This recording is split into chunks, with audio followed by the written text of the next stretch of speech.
Валейкум ассалам рахматуллахи ва баракатух.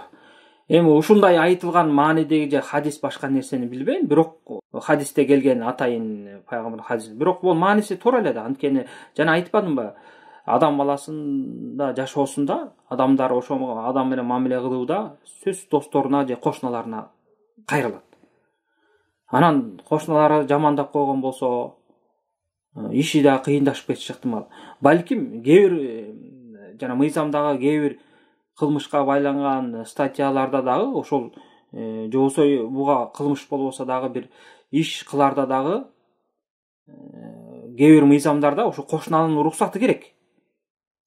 Ошо кошунанган тиги неме алып кел дейт, мүнөздөмө алып кел дейт, же болбосо жанагы түшүнүк кат алып кел дейт, уруксат берген, же болбосо макулбуз, жакшы адам деген ушундай немелер керек да. Анан ошолор кошуналары ошо адамды жакшы мүнөздөгүдөй кошуналар болуш керек.